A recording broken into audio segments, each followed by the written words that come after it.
A maioria das empresas, por exemplo, asiáticas, elas conseguem ter um pouco mais esse tipo por exemplo, a Mitsubishi. A Mitsubishi, por exemplo, tudo bem que é uma empresa já com um braço tecnológico muito forte, mas que foi se reinventando durante o tempo, né? Desde automóvel, eletrodoméstico, então, é que a gente etc. olha muito como se... A gente olha essas empresas como se elas fossem uma empresa, mas não é. É 80 um holding, empresas, né? Com o mesmo nome. É um holding. É um pouco diferente. E, assim, a parte da cultura é a parte mais difícil de mudar numa empresa. E conforme o mundo vai mudando, você vai testando coisas diferentes. Vou te dar um exemplo, assim, bobo. Há menos de 100 anos atrás, a minha avó não tem CPF. Porque na época da minha avó, o marido tinha CPF e a mulher não tinha CPF. Porque ela casou cedo. SIC, no caso, né? Exato. Era SIC, verdade. Então, quando ela foi aposentar, a gente foi ver, ela nem tinha cadastro no governo, porque não era assim que se fazia as coisas antigamente. Então, assim, o mundo muda. Só que essa cultura se preserva. Aí, dentro de uma empresa dessa época, ela vai bater com as novidades do mundo. Eu estou falando uma novidade cultural, mas tem várias outras novidades. Por exemplo, um CEO falar publicamente, vir no podcast. Antigamente, o CEO é um cara que ficava fechado atrás de 10 portas. Agora é uma coisa assim que o CEO ele é uma parte da imagem pública. Então, assim, conforme o mundo vai mudando, vai se testando as crenças da empresa, e se a empresa não mudar, ela morre. Porém, a parte mais difícil é mudar isso. Porque viram-se tradições dentro da empresa, vira-se cultura, vira-se, cara, essa empresa ela tá agindo assim há muito tempo. E tem o outro lado que é muito curioso. O ser humano, naturalmente, quanto mais velha a pessoa mais difícil ela é de aceitar a mudança. E o que acontece numa empresa com quem tem sucesso? A pessoa fica mais tempo ali na empresa. Sim, Então, assim, é natural que a empresa fique mais conservadora. Essa tua observação é muito boa e explica porque geralmente as diretorias são tão conservadoras.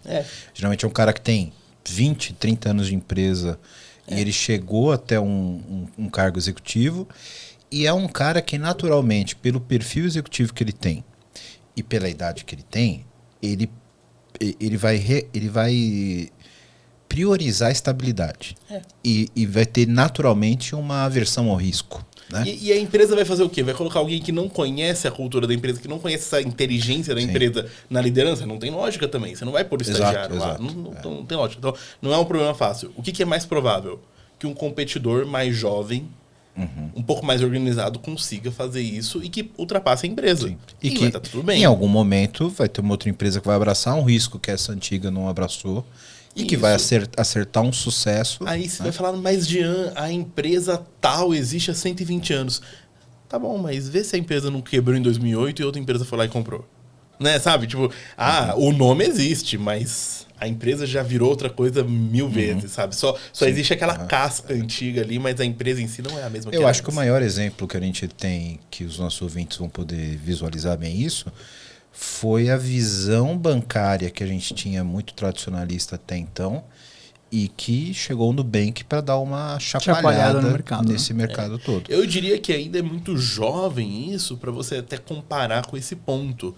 Mas o que acontece? Os outros concorrentes que existiam, o que aconteceu? Eles foram engolidos pelo mercado. Aí não é porque o Nubank comprou os concorrentes, mas que assim, os poucos grandes do mercado que estavam bem ali, foi lá e pegou. Sim, exatamente. Aí deu uma chacoalhada nessa visão de cultura que você falou, por exemplo. Os bancos passaram a ter que olhar para a tecnologia de forma diferente. Né?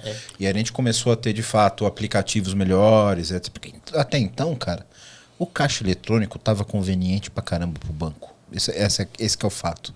E aí quando chega um banco sem agência e que precisa ofertar isso de forma tecnológica... E mais que isso, né? Ter uma experiência de olhar o usuário de fato e provocar uma boa experiência. Exato. Porque também acho que foi essa grande mudança. Eu, particularmente, como pessoa física, não sou fã do Nubank. Eu não sou cliente do Nubank. Eu também não. Mas a gente não tem como ignorar o choque de mercado que ele Tem muita causou, coisa, né? que é interessante do Nubank, tá? Tem muita coisa que é interessante. O que é interessante do Nubank? Assim, entrando um pouco no mercado financeiro, o que é interessante do Nubank?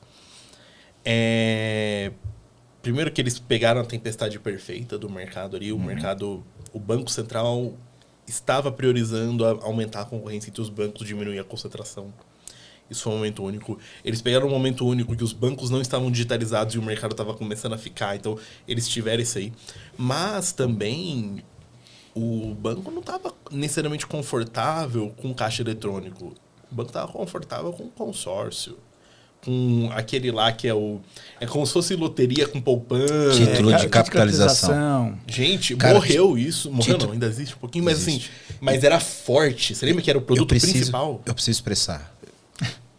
Título de capitalização é a coisa mais de filha da puta. Mas é. Puta que pariu. O cara que inventou esse negócio, velho. Cara, que raiva, cara. Que você ia na agência, quando ainda se tinha que ir na agência, o gerente ficava te socando. Não, cara, e era quase uma extorsão. Você ia pedir porra, eu preciso de um limite maior pro meu cheque. Você que tá ouvindo, a gente talvez não sabe o que é um cheque. Mas falou, eu preciso de um limite maior aqui pro meu cheque especial.